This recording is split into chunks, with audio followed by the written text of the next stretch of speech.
दोस्तों, दुनिया का हर माँ बाप ये चाहता है कि उसकी संतानें अच्छी खाएं, अच्छी पहने, अच्छी तरीके से उनकी परवरिश हो, अच्छी जगह पे वो पढ़ाई करें और आने वाले जीवन में वो खूब सारी तरक्की करें।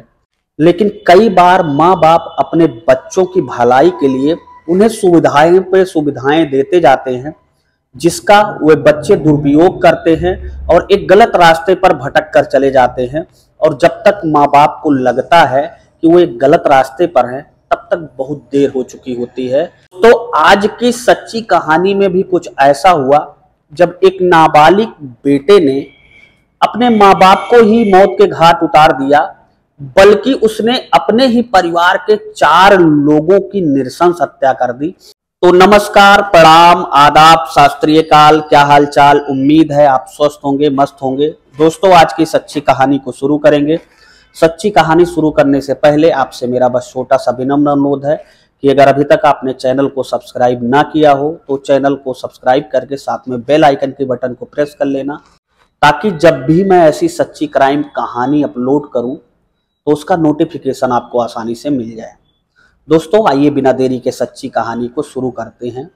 ये कहानी आज से तकरीबन 3 साल पुरानी यानी सन 2021 की है। सन 2021 में ही हरियाणा का एक जिला पड़ता है रोहतक, और इसी रोहतक जिले में ही विजयनगर बाग वाली एक गली पड़ती है। यहीं पर एक मकान है। वह मकान एक प्रॉपर्टी डीलर का है, और वो बहुत बड़े प्रॉपर्टी डीलर हैं जिनके पास बहुत सारी धन संपत्ति है। ठेकेदारी भी करते थे अच्छी खासी। समाज में एक रुतबा था, एक नाम था, लोग बड़े सम्मान के साथ नाम लेते थे। में वो सब कुछ मौजूद था जो एक लग्जरी लाइफ जीने के लिए लोग पाना चाहते हैं। वो सारी चीजें इस घर में मौजूद थी। घर के मुखिया का नाम था बबलू पहलवान, और उनकी 2 संतानें थी इस घर में। बबलू पहलवान और उनकी पत्नी बबली, उनकी एक बेटी तमन्ना और उनका इकलौता बेटा अभिषेक रहा करता था। अब बबलू पहलवान का बेटा अभिषेक अपने माँ बाप से 27 अगस्त 2021 को कहता है, मम्मी पापा, मैं यही बगल में मैच खेलने जा रहा हूँ अपने दोस्तों के साथ और अभी वापस लौट आऊंगा। उनके मम्मी पापा खुशी खुशी कहते हैं, ठीक है बेटा, तुम चले जाओ, खेल कर जल्दी आ जाना। अब वो खेलते खेलते उसको 2 बज जाता है, और 2 बजे के बाद जब वो अपने घर पर आता है तो देखता है कि घर के दरवाजे के बाहर एक ताला लटक रहा है। अब पहले तो अभिषेक ये सोचता है कि हो सकता है घर वाले कहीं घूमने टहलने चले गए हों, इसलिए वो ताला बंद करके गए हों। पहले तो वो पहुंचा और बाउंड्री वाल के बाहर ही बेल लगी थी, डोर बेल। वो डोर बेल को कई बार प्रेस करता है, लेकिन जब अंदर से कोई नहीं आया तो वो बाउंड्री से ही झांक कर देखता है कि मेन गेट में दरवाजे में ताला लटक रहा है। कि नानी रोशनी जो 65 साल की थी, वो भी उस समय आई थी। सारे लोग नानी आई हैं, हो सकता है इसलिए सारे लोग इकट्ठे होकर बाजार चले गए हों। वो एक एक करके फोन करना शुरू करता है। सबसे पहले वो अपने पापा को फोन करता है, जिनका नाम बबलू पहलवान था। तो बबलू पहलवान का मोबाइल स्विच ऑफ जा रहा था। फिर उसने अपनी बहन तमन्ना को कॉल की, लेकिन तमन्ना का फोन रिसीव नहीं हुआ।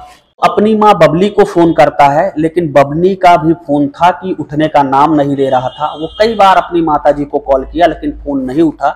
और अंत में थक हार कर अभिषेक अपनी नानी को कॉल करता है, लेकिन फोन नहीं उठ रहा था।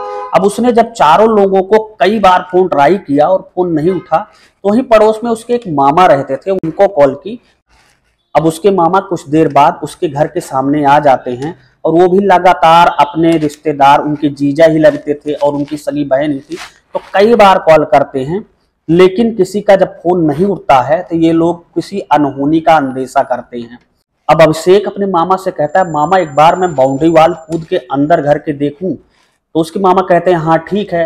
क्योंकि वो बच्चा था और तेजी से फुर्तीला था, तो वो बाउंड्री कूद कर सीधा घर की तरफ जाता है और अपने घर के बगल एक सटे हुए घर के बाउंड्री वाल में चढ़कर अपने छत पर चढ़ता है। और जब अंदर पहुंचता है तो पूरा नजारा देखकर बिल्कुल डरा सहमा चिल्लाते हुए बाहर भागता है। अब उसके मामा कहते हैं, क्या हुआ क्या हुआ? अब वो बाहर आकर काफी तेजी से चिल्लाने लगता है, और उसकी चिल्लाहट सुनकर वहां पर आस पड़ोस के जितने लोग थे सब लोग इकट्ठा हो जाते हैं। और वो अपने मामा को बताता है कि घर में मामा कई लोगों की लाशें पड़ी हैं।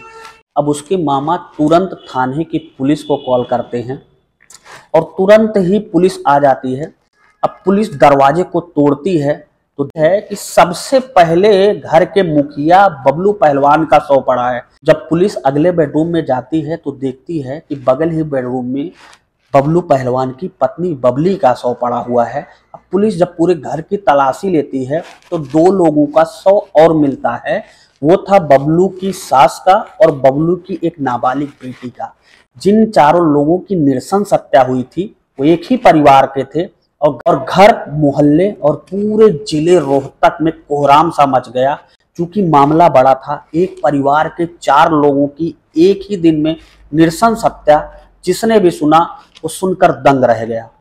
पुलिस अब जांच करना शुरू करती है। धीरे धीरे पुलिस को 2 से 3 दिन बीत जाते हैं, लेकिन पुलिस को कोई ऐसा सुराग नहीं मिल रहा था कि आखिर हत्यारे कौन थे और ये पूरा हत्या किसके वजह से हुई है और इसके पीछे का क्या कारण है। पुलिस पूरे हत्याकांड का खुलासा करने के लिए, बबलू चूंकि वहां के बड़े प्रॉपर्टी डीलर थे और उनके तार कई प्रॉपर्टियों से जुड़े थे, इसलिए पुलिस पहले अपने जांच में ये मानकर चल रही थी कि कहीं ना कहीं से ये प्रॉपर्टी का विवाद ही है। पुलिस गहनता से पूरे हत्याकांड की जांच करने लगती है।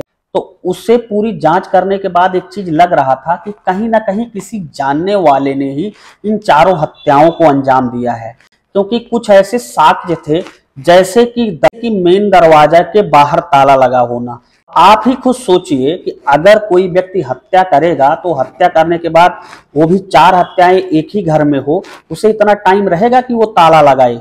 ये चीज पुलिस के दिमाग से में खटक रहा था। दूसरी जो सबसे ज्यादा पुलिस को साक्ष्य के रूप में चौंकाने वाली चीज लगी, वो ये लगी कि अगर कोई हत्या को अंजाम देगा तो वो सबसे पहले बबलू पहलवान को मारेगा और बहुत ज्यादा अगर बीच बचाव में आई तो उनकी पत्नी को मारेगा, लेकिन एक वृद्ध जो उनकी सास थी और उनकी नाबालिग बेटी को हत्यारा क्यों मारेगा? पीछे कुछ न कुछ तो है। पुलिस अब बारीकी से जांच करती है। इधर बबलू पहलवान के बेटे अभिषेक का रो रो कर बुरा हाल था। अभिषेक इस स्थिति में नहीं था कि पुलिस उससे पूछताछ कर पाती। जितनी बार पुलिस उससे पूछताछ करने की कोशिश करती, उतनी बार वो काफी तेजी से रोने लगता, जिससे पुलिस को उस मासूम पर दया आ जाती और वो कहती कि चलो ठीक है, बाद में पूछताछ करेंगे। लेकिन जैसे तैसे 4-5 दिन बीता और अभिषेक की हालत अब सामान्य हो गई थी।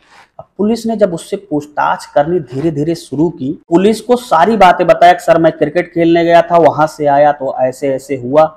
पुलिस ने उससे जब बारीकी से पूछताछ कर तो उसने पुलिस के सामने कई ऐसे राज उगले जिससे पुलिस का शक अभिषेक यानी बबलू पहलवान के सगे बेटे, मात्र इकलौते बेटे पर पूरी तरीके से बढ़ गया।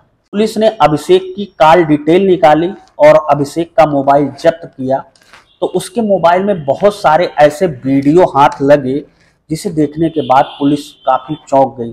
और पुलिस को कॉल डिटेल में एक नंबर और मिला जिस पर अभिषेक घंटों काफी देर तक बातें करता था। अब पुलिस ने जब बबलू पहलवान के नाबालिग इकलौते बेटे अभिषेक पर सही से अपना पैंतरा आजमाना शुरू किया तो उसने पूरी कहानी एक एक करके बयां कर दी। दरअसल वह एक गे है और वो एक लड़के से प्यार कर बैठा था। उसके पापा ने उसे केबिन क्रू का केस करने दिल्ली भेजा था। वहीं एक लड़का और आया था, केबिन क्रू का कोर्स कर रहा था, जिस लड़के का नाम कार्तिक था। दोनों की आपस में गहरी दोस्ती हो जाती है। अब दोनों एक दूसरे को प्यार करने लगे थे। इस दौरान अभिषेक ने अपने मित्र कार्तिक को अपने घर पर बुलाया और वो करीब इसके घर पर 15 दिन रहा, क्योंकि बबलू पहलवान के पास पैसों की कोई कमी नहीं थी। कार्तिक अभिषेक को ऐसे ही मूर्ख बनाकर उसके पैसे खर्च करवा रहा था। उसके घर पर 15 दिन रुका। वो अलग अलग जगह पर होटल में जाते, घूमते टहलते, मौज मस्ती करते और सारा का सारा खर्चा अभिषेक कार्तिक का बहन कर रहा था। अब धीरे धीरे दोनों की नजदीकियां इतनी करीब आ गई कि एक दिन अभिषेक ने कार्तिक से कहा कि हमें तुमसे शादी करनी है, करोगे? तो कार्तिक ने कहा हाँ ठीक है, लेकिन लड़के लड़के की शादी कैसे हो सकती है? अब अभिषेक ने कहा कि तुम्हारे लिए तो मैं कुछ भी कर सकता हूँ। तो उसने कहा ठीक है, तुम अपना जेंडर चेंज करवा लो। अपने पापा बबलू पहलवान से सारी बातें बताई और जेंडर चेंज कराने के लिए 5 लाख रुपए की मांग की। अब बबलू पहलवान का समाज में एक रुतबा था, लोग उन्हें अच्छी नजरों से देखते थे। तो बबलू पहलवान ने बेटे को समझाया कि बेटा अगर ये सारी चीजें समाज में जाएगी तो हमारी बहुत ज्यादा बदनामी होगी, हम ऐसा नहीं कर सकते हैं। एक लड़का एक लड़के से शादी नहीं कर सकता है, तुम बिल्कुल गलत रास्ते पर भटक चुके हो, तुम क्या करने जा रहे हो। लेकिन वो मानता नहीं है और लगातार अपने पिता से 5 लाख रुपए की मांग करता रहता है। तक आ गई कि बबलू पहलवान ने पूरा सख्ती से अपने बेटे अभिषेक के ऊपर पहरा बैठा दिया, उसका मोबाइल तक जब्त कर लिया। लेकिन गाहे बगाहे वो चुपके से मोबाइल लेता और अपने मित्र कार्तिक से बात करता था, और ये सारी बातें उसकी बहन उसके साथ ही रहती थी, तो उसकी बहन अपने पिता से बता देती थी, जिससे अभिषेक अपनी बहन से बहुत ज्यादा गुस्सा था। जब उसे लगा कि उसके घर वाले यानी कि उसके मम्मी पापा बहन सब कोई इस रिश्ते के खिलाफ हैं, उसका प्यार परवान नहीं चढ़ पाएगा और एक दूसरे से ये मिल नहीं सकते हैं, बंदिशें पूरी तरीके से लग गई हैं, तो गुस्से में आ जाता है। और बबलू पहलवान के पास एक पिस्टल थी, तो बबलू पहलवान ने ही अपने बेटे अभिषेक को पिस्टल चलाना सिखाया था। जब वो 27 अगस्त 2021 को मैच खेलने जाता है, पहले ही उसके दोस्त कार्तिक का फोन आता है और काफी देर बात करता है। काफी देर बात करने के बाद उसकी सगी बहन तमन्ना सब कुछ सुन लेती है और अपने पिता को बता देती है।